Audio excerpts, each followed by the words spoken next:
Thanks to Hollywood, we know about airbenders. Thanks to Rochester, we know about air folders. Larry Moss and his crew at Origami are at it again with another blown-up balloon manor. Hannah is live at the Sibley Building to check it all out. Hannah, what do you think? Are you impressed?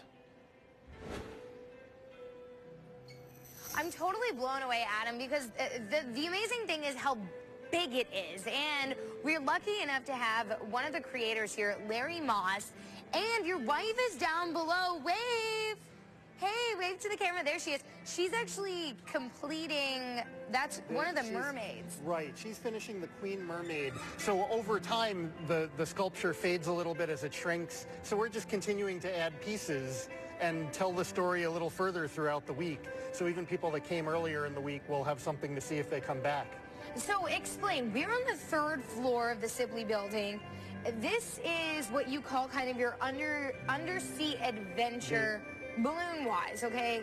We've got a complete even view of right, the sinking pirate ship. The pirate ship you can actually see is being pulled down by chain by this octopus over here. And down below is this whole Atlantis-like community with the Queen Mermaid in the middle of it. And all sorts of sea life, crabs and fish and coral. And when you look at it, we've actually been listening to kids telling their versions of the story as they look. You know, some are saying the octopus looks like it's trying to recover the treasure that's been stolen by the pirates. Some think the octopus is evil, you know, and it's fun listening to the stories that everybody comes up with when they look through it. Well, how in the world, I mean, explain to people, you always say you're not balloon artists, you fold air. And we met with you a few months ago at your studio, and you kind of explained how it happens. But how in the world do you get an inspiration like this for something so large? Well, when we were in here last year with Jack and the Beanstalk, you know, Jack and the Beanstalk is an obvious one. It's tall, and you look up from the ground. Right. And we watched people as they looked around, walked on every floor to see the different pieces, and tried to get a sense of how they looked at things, and realized that they wanted to have more of the story at every level. People looked and stopped on every floor and walked around.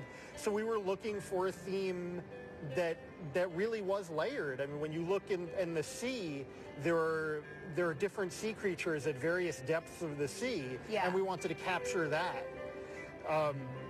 So yeah, really was trying to fill the space as efficiently and in as fun a way as possible. And giving people kind of a different perspective everywhere they went, so that they can't just stop at the bottom.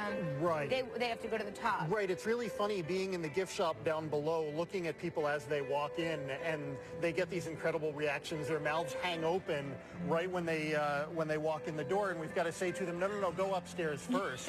So our recommendation is actually to start on the 5th floor and work your way down on the escalator, because even as you're going down on the escalator, you're seeing things while you're moving, like getting a shot of all of the mice trying to save themselves in the water as the ship goes down.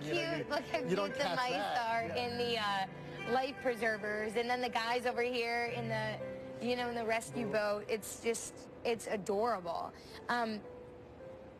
Something else we're going to talk about this morning. Friday you have an event, and then Sunday your popping event.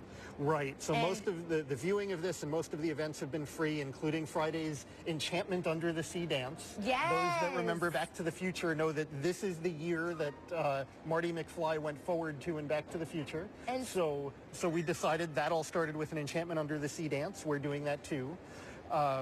And then the popping party on Sunday is a ticketed event. People can help pop balloons and find prizes stuffed inside of balloons. And why wouldn't you want to pop a masterpiece like this? I'd be afraid to touch it, honestly. But we'll be back in just a little bit. We're going to talk to his wife as well, because she's a huge part of this inspiration and the building. And we'll see what she's still creating down there. She's still working on it. It's a never-ending process, right? Yeah. No, hey, you got to work on the mermaid is the main attraction, right? There we go. Yes, it is. All right. Hey, awesome. That looks so cool. We are going to touch base with Hannah in just a few minutes, see how they're doing. But first, we want to take a look outside of the ocean, and go to this wet Rochester that we're dealing with. We've got some rain. When that rain is going to turn into snow, Marty will let us know in a minute.